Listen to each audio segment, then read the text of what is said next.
Thank you. Okay, so I've been asked to give a talk on pacemakers. It's one of those talks that seemed to interest me when I had a case of a pacemaker. So we will go through the case. It's just a very small case, but then as we're going through the case, we'll be going through the presentation as well. Feel free to stop me at any point to ask for any questions.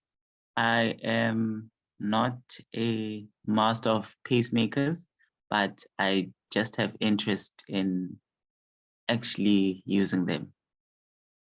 So I'll begin. Right, so our outline is we've got an interesting case of a patient that had a pacemaker. Then you need to know what is a pacemaker, what are the indications, preparing for a patient with a pacemaker, what's the current use when it comes to magnet, the electromagnetic interference, and then what's the future with regards to pacemakers. Right, so the case that we had was a 4-year-old female patient, was born at term, diagnosed with a 3rd-degree heart block, which was the patient had a congenital AV block. Pacemaker was inserted from birth. Immunizations were all up to date. No recent history of chest infections. Patient was initially booked for an adenotonsillectomy, but then they ended up booking only for adenoidectomy. On examination, the patient was playful with a weight of 20 kg, which was appropriate for the Z-score, with nothing to note on general examination. Blood pressure was sitting at 104 with a heart rate of 109, with good peripheral pulses, no murmurs, no signs of heart failure. There were no signs of chest infection as well on examination. The abdomen was soft, non-tender, no hepatomegaly. There were no signs of heart failure and no signs of growth restriction. These are the results of the patient, nothing to be worried about. So then this takes us to what are pacemakers? So a pacemaker is an electronic device that is put inside the person's body to help with the heart to beat regularly. Pacemakers can be temporary or permanent. Modern pacemakers have 2 wires with one terminating in each chamber and are known as dual chamber pacemakers. Temporary pacemakers are much larger external devices. The temporary pacemakers can actually be inserted via your intravenous, your large intravenous veins. You do also have transcutaneous pacemakers. Those are normally used by our paramedics and also in the ICU setting where we actually need to transcutaneously pace the patient. So these are the indications for pacemakers. I want you to take note of the ones that are just only written indicated. Some of them are controversial, but essentially, if you look at most of them, it's mostly due to an atrioventricular conduction problem or a disconnection between the atrioventricular connection. So you've got a patient with only like a 2nd-degree AV block, who's asymptomatic but has a bradycardia, and of the type and then the site of the block. We also have patients that have type 2 2nd-degree AV blocks, without symptoms, but with a wide QRS complex. Because those patients are very prone to having a cardiac arrest. We've also got patients that have type 2 2nd-degree AV blocks with symptoms. Could be a bradycardia, could be that they just suddenly collapse. So those patients will definitely need a pacemaker. If you've got a patient that's got a chronic bifascicular block, type 2 2nd-degree AV block, those ones will also need a pacemaker. Bradycardia with frequent sinus pauses that produces symptoms. Those patients will need those hearts to be regularly paced. Then you've also got your sustained pause-dependent ventricular tachycardia with or without a QT prolongation. Those patients will also need a pacemaker. So how do our pacemakers actually work? So pacemakers, stimulates the cardiac depolarization by delivering a small electrical current or voltage via the pacing wires. When the stimulus is sufficient that the cardiac depolarization follows every pacing pulse, that is known as an electrical capture. So electrical capture sometimes can actually occur without having the heart contracting in the response. So you need to have an electrical capture, but at the same time also have a mechanical capture. So when you've got an electrical capture and you now have your pacing spikes appearing on an ECG or on a patient that's in theater, you also need to assess the pulses and also assess the blood pressures if they're actually responding. That'll give you an indication that there's also mechanical capture, and for every pace, there's also a heart contraction. So these are the current letters when it comes to pacemakers. So there's 5 letters, but the first 3 are the ones that are commonly examined.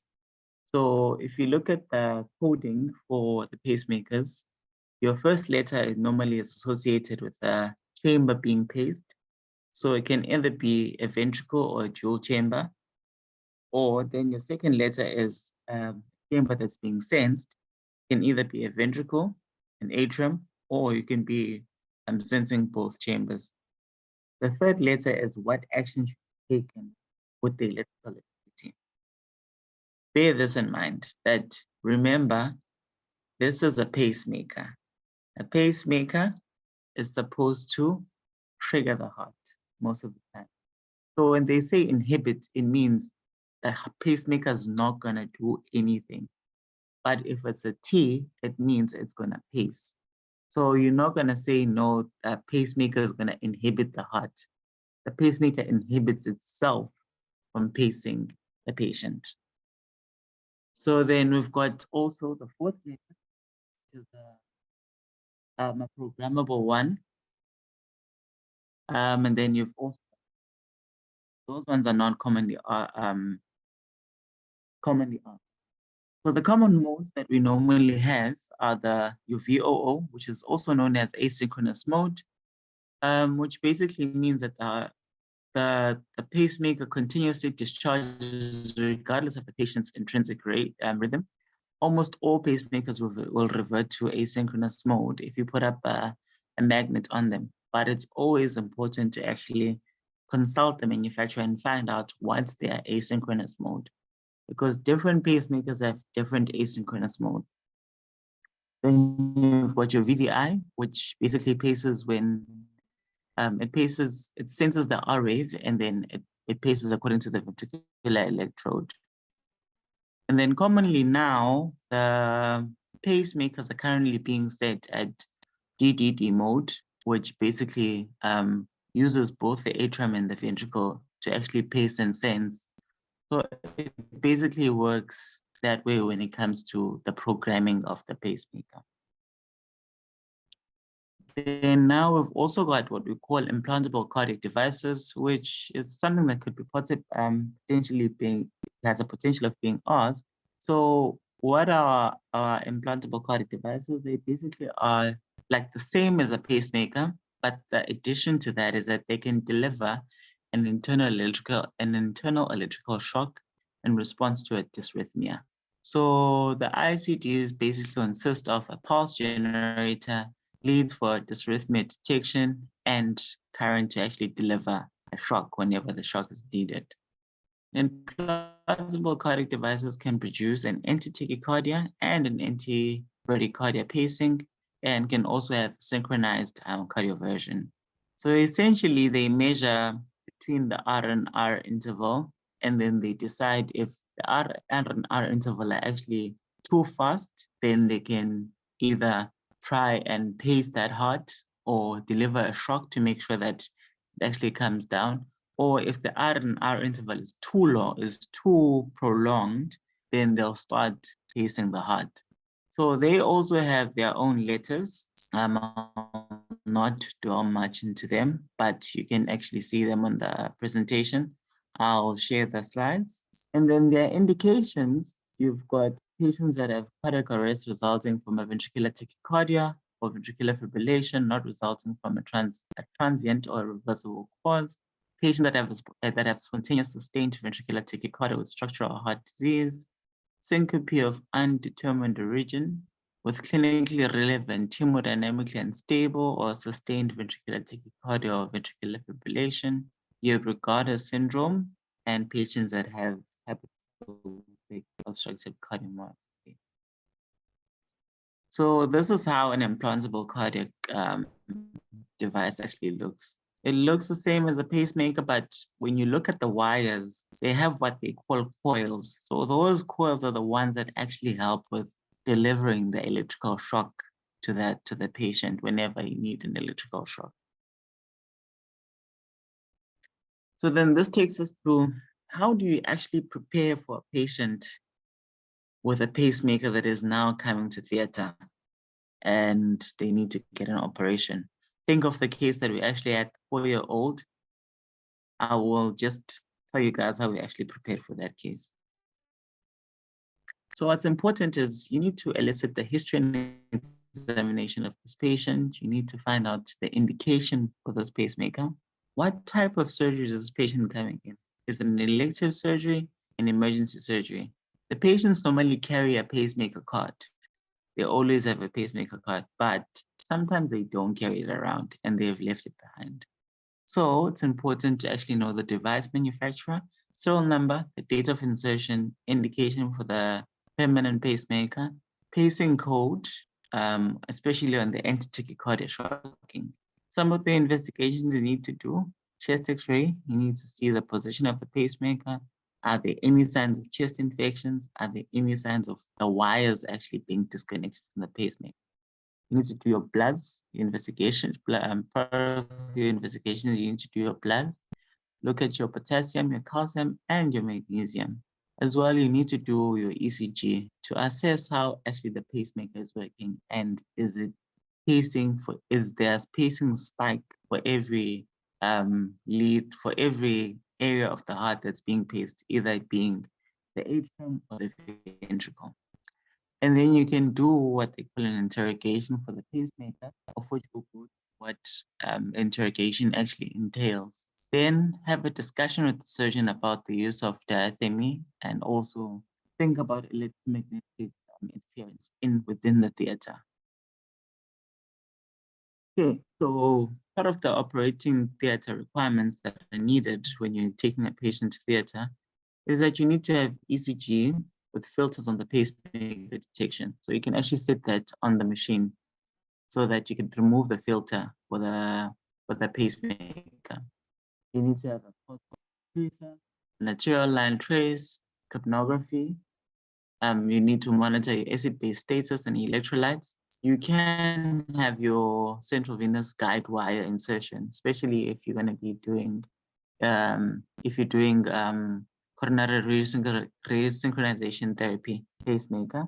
You can have your temporary pacemaker, so your pacemaker pads need to be on the patients, depending on where they are working. So if they are working not on the chest, then you can just have your pacemaker pads on the chest.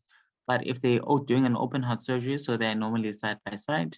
And then the use of magnet, that is also a bit controversial, but you can have a magnet if you are faced with an emergency situation. So the picture there is basically showing you a depiction of how you actually place the defibrillating or pacing pads for the patient. And then it comes to the magnetic interference. So our electromagnetic interference can either be instrument related or also anesthetic related. So the biggest one that they normally talk about is electropoetry. So they advocate for us to use bipolar, but the current actually doesn't cut through or doesn't pass through the pacemaker, because pacemaker can actually take it as if it's the patient's native heart rate, and that could cause problems with your monitoring. You've got your evoked potential monitor, your nerve stimulators, your external defibrillators. MRI as well causes EMG interference. extracorporeal shock wave, lithotripsy is also part of the things that cause issues with the electromagnetic interference. Shivering and fasciculations and large tidal volumes, those are more anesthetic related, but you need to be wary of them as well. So again, you need to disable the artifact filter on the ECG monitor, and then you need to try avoid the use of a monopolar electro try use a bipolar instead. If you need to use a monopolar, you can use short irregular bursts of the diathymy, and then you need to try and avoid using a diathymy within 15 centimeters of the heart. And then must always try and place the return pad as far as possible from the pacemaker. Then this is basically a statement that was cardiothoracic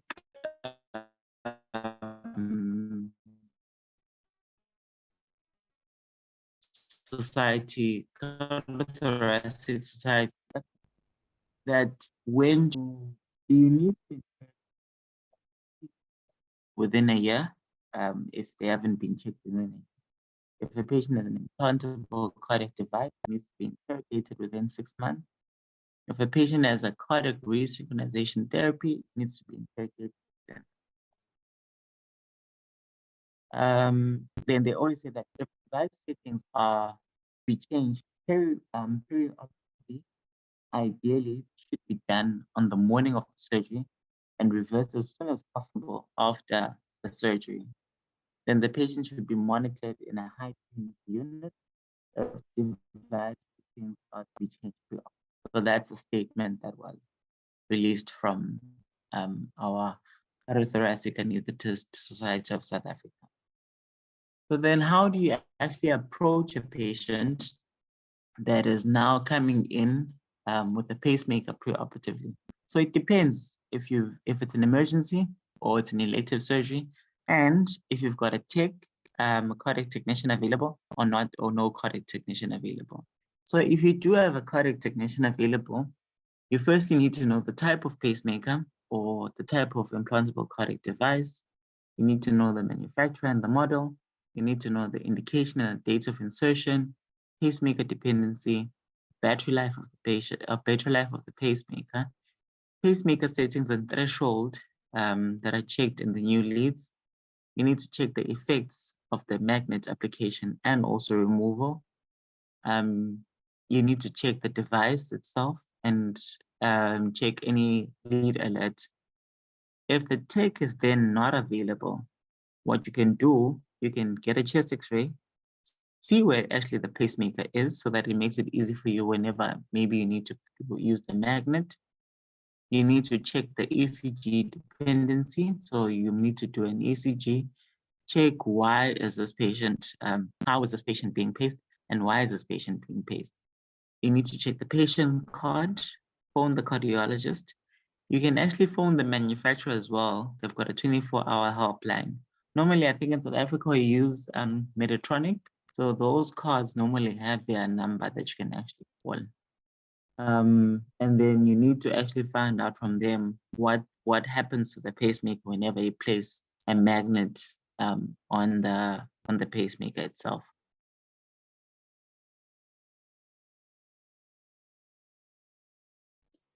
Then this is what currently the response to magnet. So this is based on the pacemakers that we normally have in South Africa, which are mostly from Medtronic. So whenever you place a magnet on a Medtronic pacemaker, it changes to 85 beats per minute, and then it goes to VOO, DOO, or AOO, which is its asynchronous mode. But if you've got an implantable cardioverter defibrillator, it suspends the anti-tachycardia therapy and anti-arrhythmic therapy and anti-tachycardia therapy, but it has no effect on the pacemaker function. Then you've got your cardiac resynchronization therapy. That keeps the heart at 85 beats per minute, and it sets it at your DOO mode. There isn't much that's been done on our leadless pacemakers, but they are being implanted lately. So sooner or later, we'll be seeing a lot of patients possibly with leadless pacemaker. To our patient. So our patient, then we had planned to take theater. This is the ECG of the patient that was actually gonna go to theater. You can see for every pacing spike, there's actually a QRS that follows. So it means that we did have good electrical capture and also good mechanical capture, because I had said that we had good blood pulses and we also had good blood pressures. So the pacemaker was actually working for this patient. Again, so this is the X-ray of the patient. You can see that the patient actually had their pacemaker in the abdomen. This was a dual paced, dual sense pacemaker. You can see the leads are just all over. You've got 4 leads that are going to the heart of the patient. And just something to boggle your mind. If you look at this X-ray, anyone can possibly try and comment on it and tell us what's possibly going on, and then we'll just continue with the presentation. Any takers?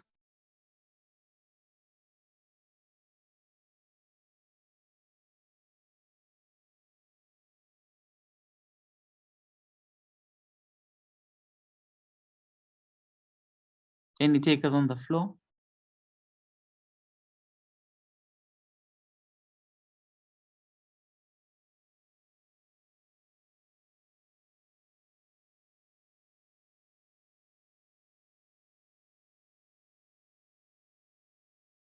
Dr. Benny, do you want to try this one?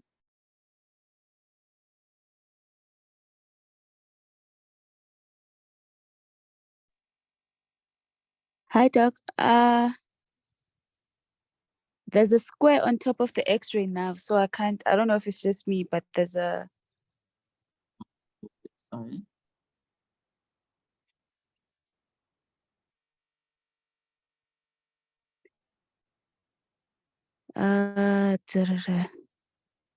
Okay, so there's no rotation. The film was taken on inspiration.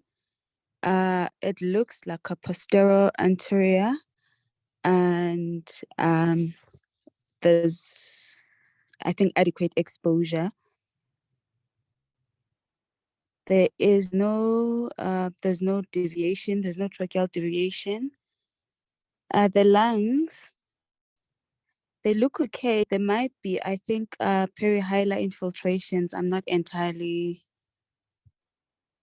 And then the heart itself, it doesn't look like there's cardiomegaly. I think the cardiothoracic ratio is less than 50. And then what else? Diaphragm is okay.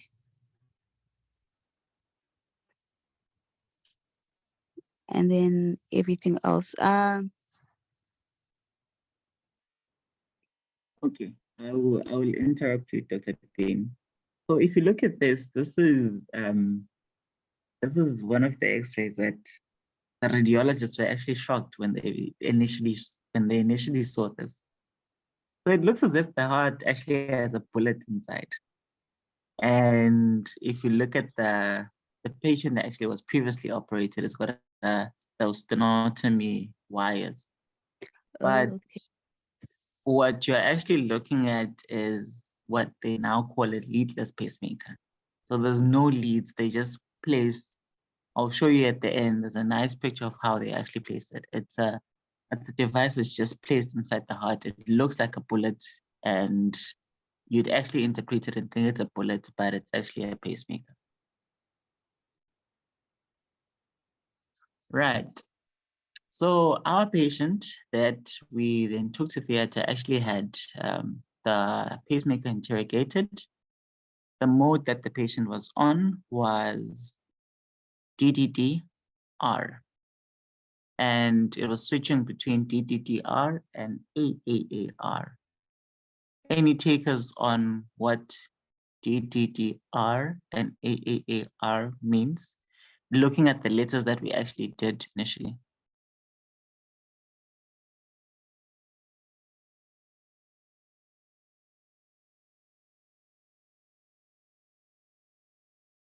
Any takers?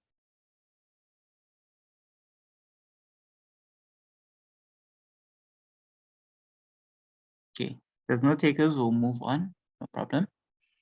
Right, we also had an echo done for this patient. There isn't much to note on the echo, so I'll pause those quickly.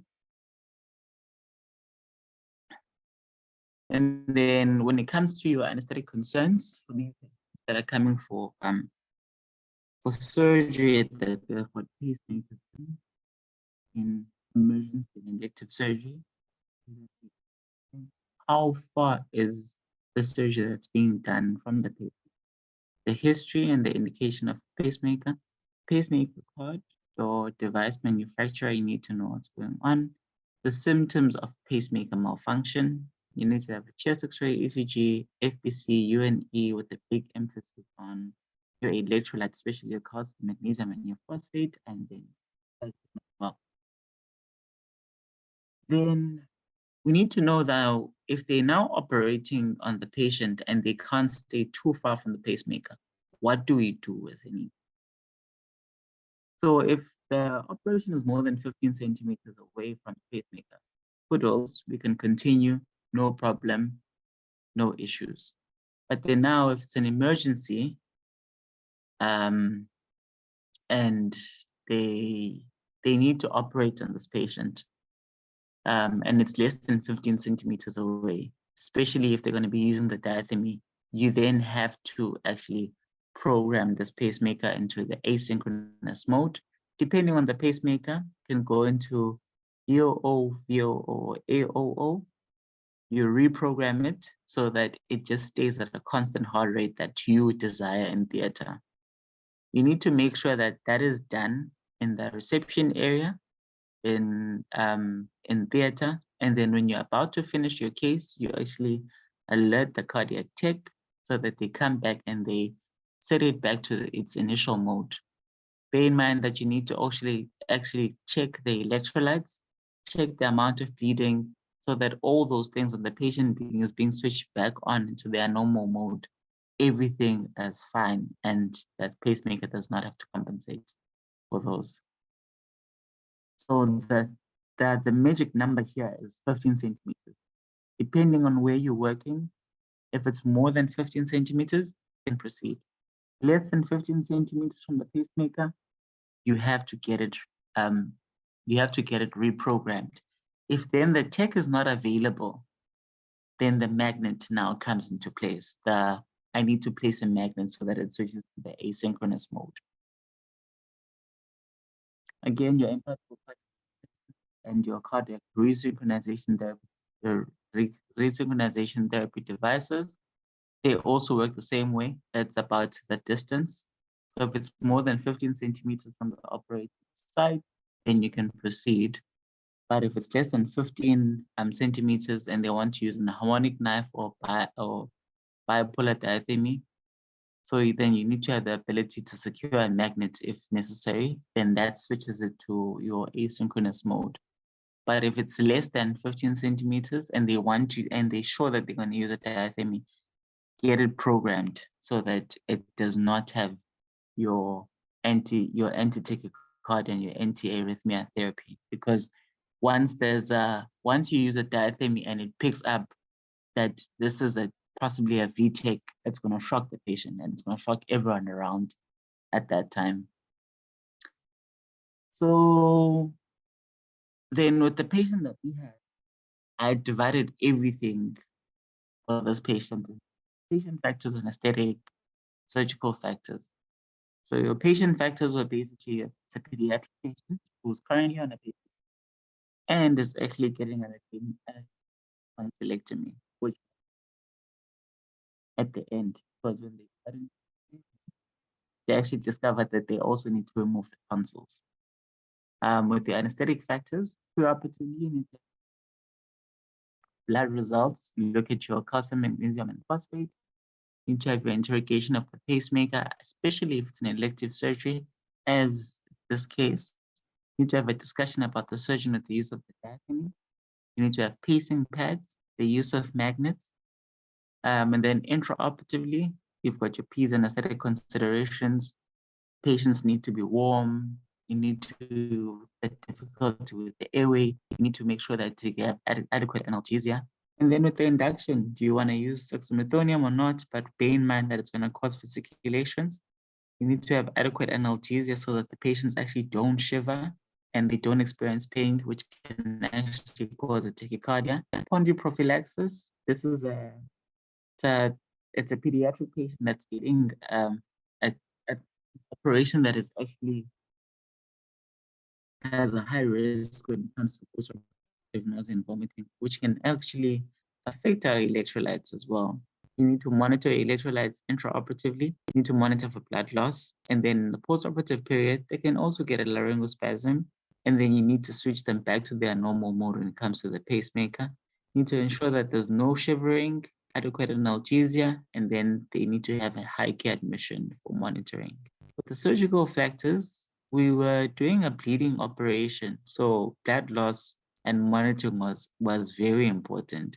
You need a well-experienced surgeon who's going to be quick so that you guys don't stay in theater for too long and expose the child to cold temperatures. Then the use of bipolar diathermy, very much emphasized. This was a shared airway case, so you need to make sure that you've got your airway secured and there's good communication between you and the surgeon and everyone around the room.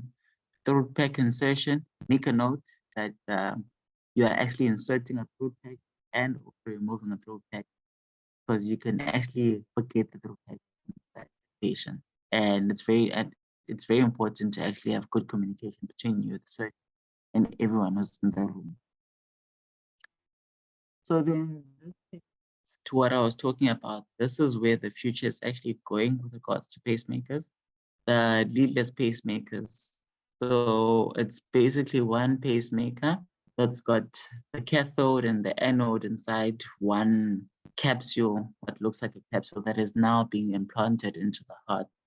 And it looks like a bullet when you look at it on the X-ray, but it's where we are going. So, and they're already starting to insert them in private. So don't be shocked when you start seeing patients with leadless pacemaker. I will end there with my presentation. If there's any questions, I am happy to take them.